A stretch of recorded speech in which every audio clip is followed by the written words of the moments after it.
আসসালামু আলাইকুম ওয়া রাহমাতুল্লাহি ওয়া বারাকাতুহু। সম্মানিত দর্শক মণ্ডলী, আপনারা দেখছেন বাংলাতে বেশ কিছু নাস্তিকের উৎপাত আবারও শুরু হয়েছে। যদিচ নাস্তিকদের মধ্যে কোনো সততা নেই, আপনারা ইতিপূর্বে দেখেছেন আমাদের সঙ্গে নাস্তিকদের যখন বিতর্ক হয়েছিল, আমাদের আয়েশা রাদিয়াল্লাহু তাআলা আনহার বিবাহের বয়সকে কেন্দ্র করে সেই সময় নাস্তিকরা সমস্ত আমাদের দলিলের জবাব দিতে না পেরে শেষ পর্যন্ত আলোচনার শেষ মুহূর্তে তখন বলেছিলেন যে আমাদের এখানে বিতর্কে বা আলোচনাতে আসার উদ্দেশ্য এটা নয় যে আমরা আমাদের দাবিকে সত্য প্রমাণ করলাম, না আমরা ভুল প্রমাণ হলাম। এটা আমাদের গুরুত্ব রাখে না। বরং আমাদের আলোচনার মূল উদ্দেশ্য হচ্ছে এটা যে আমাদের যেই মেসেজ আমরা মানুষের কাছে প্রচার করলাম, ভ্রান্তি ছড়ালাম, তাতে আমরা অ্যা তাতে নোংরা কাদা মাখতে আমরা রাজি আছি। নোংরামি করতে রাজি আছি। চিটিংবাজি, চিটারি, বাটপারি করতেও রাজি আছি। পরিষ্কার সে দাবি করেছিল। তো তার মধ্যে বোঝা যাচ্ছে যে নাস্তিকদের মধ্যে কোনো সততা নেই। তো যাই হোক, ইদানিং দেখছি বাংলাদেশে কিছু নাস্তিককে আবার মাথা গজিয়ে ওঠার প্রচেষ্টায় তারা চলছে এবং তার নাম ধরে অনেকেইকে ডিবেটের আহ্বান করেছেন। বিশেষ করে আহমাদুল্লাহ, হাফেজাহুল্লাহ, আবু তাহের আদনান, মিজানুর রহমান আজহারী এদেরকে। আসলে নাস্তিকদের এটা ছ্যাচরামি। নাস্তিকদের ছ্যাচরামি এইজন্যই, আসলে ৩ জনের নাম যাদের কথা উল্লেখ করেছে তারা অবশ্যই বড় মাপের আলেম। আলহামদুলিল্লাহ, কোনো সমস্যা নেই। কিন্তু তার অর্থ এই নয় যে আলেম হয়েছে বিধায়ী নাস্তিকদের যে উত্থাপিত যে অভিযোগ, এগুলো নিয়ে কালচার করে, এগুলো নিয়ে তারা রিসার্চ করে। কারণ ইসলামের অনেকগুলো ফ্যাকাল্টি আছে। দেখা যাচ্ছে অনেক কিছু আলেম হয়েছে।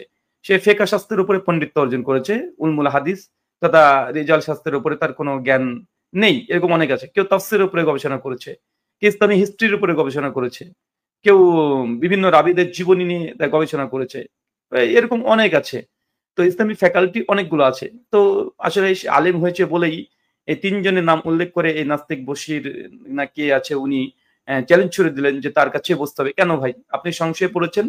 যারা নাস্তিকতা নিয়ে কাজ করছে দীর্ঘদিন ধরে তাদের সঙ্গে কথা বলেন, তাদের সঙ্গে আসেন। আর পরিষ্কারভাবে আমাদের অনেক দিনী ভাইরা আছে, মুশফিকুর রহমান মিনার ভাই আছে, হাফিজ সাহেব হাফিজ ভাই আছে, অনেকে আছে। আলেম প্রয়োজন হলে আলেম বসাবো। এখন কে কত বড় সেলিব্রিটি এটা তো আপনার দেখার দরকার নেই। আপনি বলছেন যে আপনার কিছু সংশয় সৃষ্টি হয়েছে। অ্যান্সার যদি আপনি পেয়ে যান, আপনি ভালো মুসলিম হয়ে যাবেন। আপনাকে ধন্যবাদ। কিন্তু এইজন্য আপনাকে ওই ৩ জন কেন লাগবে? যে কেউ একজন হতে পারে না? নাস্তিকদের স্ট্যান্ডার্ড কি এরকম? যে বড় মাপের হতে হবে? এর তো নাস্তিকদের কোন স্ট্যান্ডার্ড নয়, কোন সংশয়বাদীর স্ট্যান্ডার্ড নয়। কথা কে বলছে এটা গুরুত্বপূর্ণ নয়, বরং কার কথা বলা হচ্ছে এটা হচ্ছে গুরুত্বপূর্ণ। রাস্তার কখনো ফকিরও এমন কিছু সমস্যার সমাধান দিয়ে দিতে পারে যেটা এমবিবিএস ডক্টরও পারে না। এরকম নীতিবাক্য তো অনেক আপনার জানা আছে। তাই ৩ জনকে চ্যালেঞ্জ করা অর্থাৎ হচ্ছে এইটা, তিনি সেলিব্রিটি হতে চাচ্ছেন এবং তার সৎ কোনো ইচ্ছে নেই যে তিনি প্রশ্নের অ্যান্সার পাবেন। প্রশ্নের অ্যান্সার আসলে নাস্তিকতা নিয়ে যারা গবেষণা করছে, যারা নাস্তিকদের অভিযোগ নিয়ে, উত্থাপিত অভিযোগ নিয়ে তারা লিখিত বই আকারে দিচ্ছেন, ভিডিও আকারে করছেন, বিভিন্ন স্ট্রিম করছে, তাদের কাছে আসতে হবে। তাই আপনি যদি সত্য অনুসন্ধান করতে চান, আপনার যদি সংশয় দূর করতে চান, ওই ৩ জনের মধ্যে আপনি সীমাবদ্ধ কেন হতে চাচ্ছেন? যদি সত্যি হয় তাহলে যারা এই ফিল্ডে কাজ করছে, ময়দানে কাজ করছে তাদের কাছে। এখন কেউ দেখা যাচ্ছে যে যে ইসলামী ফিকহ শাস্ত্র নিয়ে পড়াশোনা করেছে। তাকে যদি একটা হাদিসের তাহকিক যদি আমরা জিজ্ঞাসা করি বা একটা রাবীর জীবনী সম্পর্কে জিজ্ঞাসা করি, স্বাভাবিক সে বলতে পারবে না। হ্যাঁ, দুটো দুই সেক্টর। তাই এটা নাস্তিকদের, বিশেষ করে তিনি যেভাবে বলতে চেয়েছেন, এটা সম্পূর্ণ বেইনসাফি এবং সত্য গ্রহণের কোনো ইচ্ছা বা সদিচ্ছা কিছু নেই। যদি হয় তাহলে যারা এই বিষয়ে আলোচনা করছে তাদের সঙ্গে আসুন, কথা বলুন। আমরা কথা বলতে সর্বদা প্রস্তুত আছি এ বিষয়ে। চলুন তার একটা অভিযোগ আজকে আমরা খণ্ডন করব ধারাবাহিক পর্যায়ে। আর আমরা বলব এই যে নাস্তিক যারা আছেন, আপনাদের অভিযোগগুলো ছোট আকারে ২-১ মিনিটের মধ্যে প্রশ্ন আকারে আপনারা থ্রো করেন, প্রশ্ন আকারে।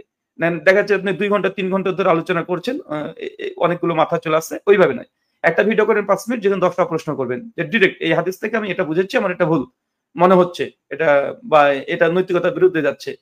এইভাবে জাস্ট প্রশ্নগুলো ছুড়ে দেন। ইনশাআল্লাহ আমরা জবাব আপনাদেরকে কোরআন সুন্নাহর আলোকে এবং যুক্তি, তথ্য, লজিক যা আছে সমস্ত কিছু দিয়ে আপনাদেরকে বোঝাতে ইনশাআল্লাহ কোরআনুল কারীম এবং হাদিস মুবারাকা থেকে আমরা বোঝাবো। চলেন আজকে একটা আমরা হাদিসের সংশয় দেখি। তিনি কিয়ামত নিয়ে তিনি সংশয় প্রকাশ করেছেন এবং ছোট্ট ভিডিও করেছেন। ধন্যবাদ। ছোট্ট ভিডিও করার জন্য আমরা চাইবো এই ধরনের ভিডিও করেন। চলেন আমরা একটা শুনে আসি। অ্যা ১ সেকেন্ড। আমাকে একটু সার্চ করতে হবে তার সাইটটাকে। আসলে ফলো করা নেই আমার। ১ সেকেন্ড, প্রিয় দর্শক মণ্ডলী যারা দেখছেন। আচ্ছা, আমি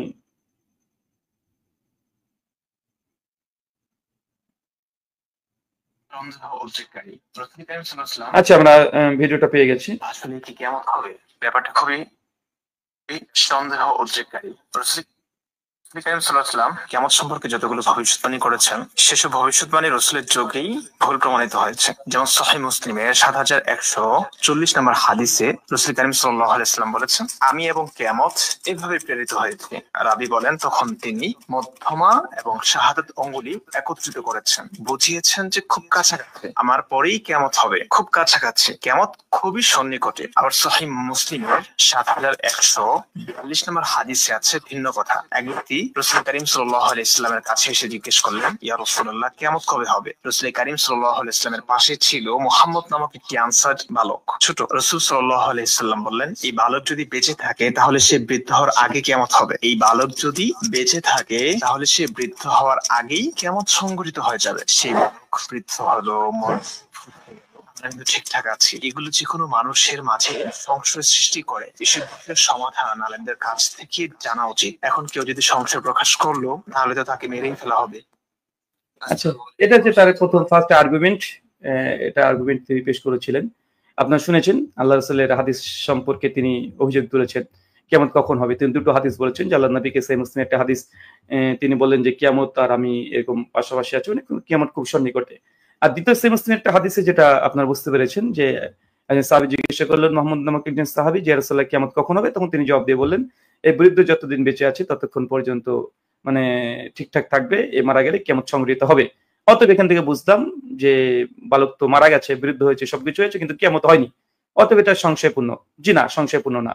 এটা নাস্তিকদের হচ্ছে তদন্ত বা গবেষণা বা তাহকিক এগুলো খুব দুর্বল, এবং তার সত্য জানা বোঝার পরেও তারা এগুলোকে প্রকাশ করে না। চলেন সংক্ষিপ্ত এই হাদিসটা পেশ করবো, উনি যে হাদিসটা পেশ করেছেন। চলেন প্রথমে আমি আপনাকে দেখাই ওই সেম একই হাদিস। এটা সহিহ বুখারী থেকে দেখেন, হাদিস ৬৫১১ যে হাদিস তিনি পেশ করেছেন। দেখেন, আমাদের আয়েশা রাদিয়াল্লাহু তাআলা আনহা থেকে বর্ণিত, তিনি বলেন, কিছু সংখ্যক কঠিন মানে মেজাজের গ্রাম্য লোক নবী করিম সাল্লাল্লাহু আলাইহি ওয়াসাল্লামের নিকটে এসে জিজ্ঞাসা করলেন, মানে কিছু মানুষ এসে নবীর কাছে এসে জিজ্ঞাসা করলেন, কি জিজ্ঞাসা করলেন? কিয়ামত কখন হবে? আরবিতে কিন্তু কিয়ামত শব্দ নেই, এটা আমরা অনুবাদ করি বাংলাতে, তাই সাআত, সাআতু এই শব্দগুলো ব্যবহার হয়েছে, দেখেন ভালো করে। তো বলছেন যে কিয়ামত কবে হবে? তখন নবী তাদের সর্বকনিষ্ঠ মানে সবচেয়ে ছোট লোকটির দিকে তাকিয়ে বললেন, যদি এই লোক বেঁচে থাকে তবে তার বুড়ো হবার আগেই তোমাদের ওপরে, পয়েন্ট টু বি নোটেড, তোমাদের ওপরে তোমাদের কিয়ামত মানে সাআতু মানে সাআত এসে যাবে। এরপর লাল দেবে দাগিয়ে রেখেছি, দেখেন হিশাম বলেন, মানে এই হাদিস যিনি বর্ণনা করেছেন তিনি বলেন এখানে সাআতু তথা কিয়ামত আসবে, সাআত আসবে, এর অর্থ তাদের মৃত্যু। Case is closed. তার মানে এখানে কিয়ামত বলতে কি বোঝায়? আসলে যারা নাস্তিক হয়েছে, কিনে যেটা আলিম হয়েছে আমি বুঝি না। এখানে আরবি যে সাআতু শব্দ আছে, আরবিতে কিয়ামত শব্দ নেই। সাআতু, সাআত দিয়ে কি উদ্দেশ্য? এখানে দুটো উদ্দেশ্য হয়। একটা হচ্ছে বড় কিয়ামত, যেটা ডিস্ট্রয়, গোটা সৃষ্টি জগৎকে ধ্বংস করে দিবে। সূরা রহমান ২৬, ২৭, ২৮ নম্বর আয়াত, কুল্লু মান আলাইহা ফান ওয়াজহু রাব্বিকা যুল জালালি ওয়াল ইকরাম, সমস্ত কিছু একদিন ডিস্ট্রয়, ধ্বংস করে দিবে। এটা হচ্ছে বড় কিয়ামত। আর প্রত্যেক মানুষের একটা করে কিয়ামত হয়, কিয়ামত মানে তার মৃত্যু। তো এখানে সাআতু দিয়ে এখানে মানুষের মৃত্যুর কথা বলা হয়েছে। তো আল্লাহর নবীর কাছে যখন এসে বলছে যে রাসূলুল্লাহ কিয়ামত কখন হবে, আসলেই সাহাবী প্রশ্ন করেছে বড় কিয়ামত প্রসঙ্গে, যে কিয়ামত কখন হবে। তখন আল্লাহ নবী ওই বাচ্চা ছেলেটাকে দেখে বললে, এর মৃত্যু আসা পর্যন্ত তোমাদের উপরে তোমাদের কিয়ামত চলে আসবে। আল্লাহ নবী বড় কিয়ামতের অ্যান্সার দিলেন না, বরং ছোট কিয়ামতের অ্যান্সার দিলেন। এখন প্রশ্ন আসতে পারে যে তিনি কেন দিলেন না, এবং এখানে হাদিস যিনি বর্ণনা করছেন তার চাইতে কি আমরা বেশি হাদিস বুঝবো? না। এটা কি আমরা নতুন ব্যাখ্যা করছি? না। সহিহ বুখারী ৬৫১১তেই ইবনে হিশাম রাহিমাহুল্লাহ তিনি হাদিস বর্ণনা করে তিনবার বলে দিচ্ছেন, এখানে উদ্দেশ্য সাআতু দ্বারা, কিয়ামত দ্বারা এটা পৃথিবীর ধ্বংস হওয়া, এই কিয়ামত উদ্দেশ্য নয়। এটা মানুষের মৃত্যু, কারণ মানুষের মৃত্যু এটা ফার্স্ট কিয়ামত, এটা মানুষের জন্য কিয়ামত, তার জন্য ধ্বংস, তার জন্য সাআতু মানে ধ্বংস হয়ে যাওয়া। তো এখানে স্পষ্ট ক্লিয়ার এই হাদিস থেকে হয়ে যায়। এখন প্রশ্ন যে নবীকে জিজ্ঞাসা করলে বড় কিয়ামত সম্পর্কে, তবে নবী উত্তর দিলেন কেন ছোট কিয়ামত সম্পর্কে? এই জ্বলন্ত প্রমাণ কোরআনুল কারীম সূরা যদি ইয়াসিন খুলেন ৩৬ নম্বর আয়াত, আল্লাহ সুবহানাহু ওয়া তাআলা জানিয়ে দিয়েছেন যে কিয়ামতের জ্ঞান আল্লাহ সুবহানাহু ওয়া তাআলা কাউকে দেন না। তবে হ্যাঁ, কিছু কিছু আলামত ঘটতে পারে কিয়ামত কখন হবে, এই বিষয়ে তিনি নবীদেরকে তিনি ইলম দিয়েছেন। যেমন দাজ্জাল বের হবে, বা ইয়াজুজ মাজুজ আসবে, বা চন্দ্র দ্বিখণ্ডিত হবে, এরকম কিয়ামতের কিছু আলামত, কিছু সাইন, কিছু নিদর্শন। কিন্তু বড় কিয়ামত এক্সাক্ট দিন তারিখ ক্ষণ ঠিক করে আল্লাহ সুবহানাহু ওয়া তাআলা এই জ্ঞান কাউকে দেননি। তার জন্য যখন জিজ্ঞাসা করছে সাহাবীরা এসে যে রাসূলুল্লাহ কিয়ামত কখন হবে, মানে বড় কিয়ামত উদ্দেশ্য, মানে কখন হবে? তো আল্লাহ নবী তো একাধিক জায়গাতে একাধিকবার তিনি সাহাবীদেরকে বলে দিয়েছেন যে কিয়ামত হওয়ার পূর্বে 10খানা বড় বড় আলামত আছে, ছোট ছোট আরো মানে অর্ধ শতাধিক তিনি কিয়ামতের জ্ঞান যে কখন ঘটতে পারে তার কিছু সাইন, কিছু নিদর্শন, কিছু চিহ্ন তিনি দিয়ে দিয়েছেন। তারপর যখন প্রশ্ন করছে আল্লাহ নবী প্রায় এরকম অ্যান্সার তিনি দিয়েছেন অনেক জায়গাতে। চলো একটা হাদিস দেখাই। আচ্ছা, এখানে দেখেন যে আল্লাহ রাসূলের কাছে আবু রাবি আতিকা রাহিমাহুল্লাহ একজন বিখ্যাত তিনি তাবী ছিলেন। আনাস ইবনে মালিক মানে নবীর যিনি শাগির্দ ছিলেন, 10 বছরের তিনি শাগির্দ ছিলেন থেকে বর্ণিত। তিনি বলছেন, তিনি বলেন এক ব্যক্তি রাসূল সাল্লাল্লাহু আলাইহি ওয়াসাল্লামের নিকটে এসে বলেন, ইয়া রাসূলুল্লাহ কিয়ামত কবে সংঘটিত হবে? দেখেন আরেকজন সাহাবী প্রশ্ন করছেন, কিয়ামত কখন সংঘটিত হবে? তখন আল্লাহ নবী কি জবাব দিচ্ছেন দেখেন। তিনি বলছেন দেখেন যে তিনি বললেন যে তুমি কিয়ামতের জন্য কি পাথে সঞ্চয় করেছো? আল্লাহ নবীকে জিজ্ঞেস করছে, ইয়া রাসূলুল্লাহ কিয়ামত কখন হবে? মানে বড় কিয়ামত উদ্দেশ্য যেটা ধ্বংস, ডিস্ট্রয় হয়ে যাওয়া। গোটা মানে মানে ধ্বংস হয়ে যাবে যে কিয়ামত, বড় কিয়ামত সেটা সৃষ্টি জগতের ডিস্ট্রয়। তো আল্লাহ নবী সঙ্গে পাল্টা সাহাবীকে এই উত্তর না দিয়ে তিনি বলছেন যে তুমি কিয়ামতের জন্য কি পাথেয় জোগাড় করেছো? কিয়ামত তো যখন তখন হতে পারে। মানে সে বলল যে আল্লাহ রাসূল সাল্লাল্লাহু আলাইহি ওয়াসাল্লামকে আমি ভালোবাসি, নিশ্চয়ই তুমি তার সঙ্গে উঠবে। তারপর আল্লাহ রাসূলকে সেই সাহাবী বলে যে রাসূল আমি আপনাকে ভালোবাসি।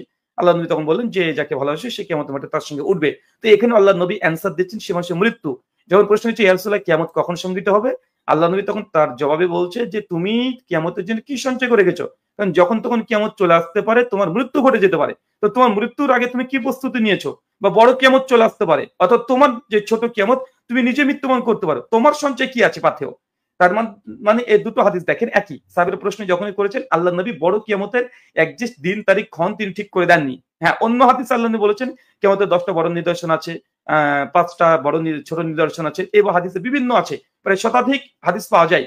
কিন্তু যখন স্পেসিফিক এসে কোনো সাহাবী জিজ্ঞাসা করতেন কিয়ামত কখন হবে, তখন আল্লাহ নবী মূলত সেই ব্যক্তিকে বলতেন যে কিয়ামত তো যখন তখন ঘটে যেতে পারে, তোমার প্রস্তুতি কি আছে? তোমার প্রস্তুতি কি আছে? এই জন্য আল্লাহ নবী এখানে একই কথা বলেছে, বালক যখন বৃদ্ধ হওয়ার পূর্বেই তোমাদের উপরে তোমাদের কিয়ামত নেমে আসবে। মানে ওই বালক বৃদ্ধ হওয়ার আগে যে সাহাবী প্রশ্ন করছে ওর মৃত্যু হবে। এখানে সহিহ বুখারীতে ইবনে হিশাম স্পষ্টভাবে বর্ণনা করে দিয়েছে। তারপরে নাস্তিকরা যদি বলেন আমরা সংশয়ে পড়ে গেছি, এটা সংশয় নয়, এটা ধোঁকাবাজি। কেননা এই অংশটুকু সহিহ বুখারীর মধ্যে মজুদ আছে, তিনি সহিহ মুসলিমের বর্ণনা পেশ করেছে, সহিহ বুখারীটা পেশ করেনি। আরে হাদিসের মধ্যে বিভিন্ন তুরুক থাকে, হাদিসের মধ্যে যে রিওয়ায়াত করছে সে রিওয়ায়াতকারী হাদিসের ব্যাখ্যা বিশ্লেষণ করে দেয়। কেন এই শব্দের অর্থ মানে এই যে সাআতু শব্দের অর্থ কে ভালো বলতে পারবে? আজকের দিনে আমি ভালো বলতে পারবো না? 1400 বছর আগে যারা হাদিসটা নবীর কাছ থেকে শুনেছেন এবং সাহাবীরা তাবেঈরা যারা হাদিসগুলো বুঝেছেন, যারা হাদিসটা আমাদের পর্যন্ত পৌঁছে দিয়েছেন তারা বেশি ভালো বুঝতে পারবে। তো তাদের ইন্টারপ্রিটেশন, তাদের ব্যাখ্যা, তাদের কমেন্টারি এই হাদিসে মজুদ আছে যে এখানে এই বালকের মৃত্যুর পূর্বে কিয়ামত হওয়া উদ্দেশ্যে বালকের মৃত্যু, এই বালকের মৃত্যু এখানে সাআতু দ্বারা এই বালকের মৃত্যু ঘটবে। এখানে উদ্দেশ্য এটা নয় যে সে ব্যক্তি মারা যাওয়ার সঙ্গে সঙ্গে বড় কিয়ামত চলে আসবে। জি না, তার নিজের মৃত্যু, এটা ছোট কিয়ামত।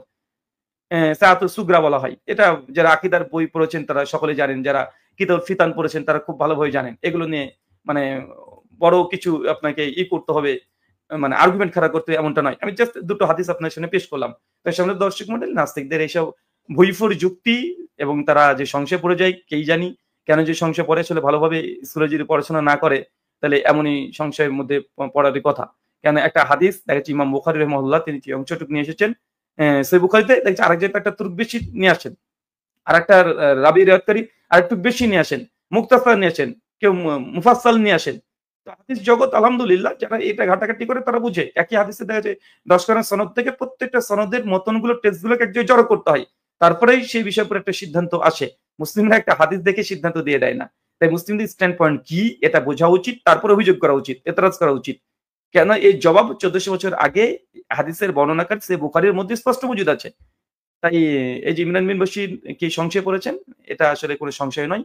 এটা মানুষকে সংশয়ে ফেলার জন্য একটা মানে ধোঁকাবাজি তারা মানে চেষ্টা চালাচ্ছে। ধন্যবাদ সকলকে আজকে এই সংক্ষিপ্ত ছোট্ট একটা জবাবের জন্য। পরবর্তী সময়তে তার দ্বিতীয় একটি ভিডিও আসছে যে দাজ্জালে কোন চোখ কানা, ডান চোখ না বাম চোখ। ওখানে ইনশাআল্লাহ আমরা বিস্তীর্ণ আলোচনা করব কোরআন সুন্নাহর আলোকে, এবং আমরা দেখাবো আসলে দাজ্জালের কোন চোখ কানা। এর চাইতে বড় কথা আসলে নাস্তিকরাই ছোট দাজ্জাল, এদের চোখ কানা, তার এক অংশ দেখে আর এক অংশ দেখে না। পরবর্তী এপিসোডে আপনাদের সঙ্গে দেখা হবে। ধন্যবাদ সকলকে।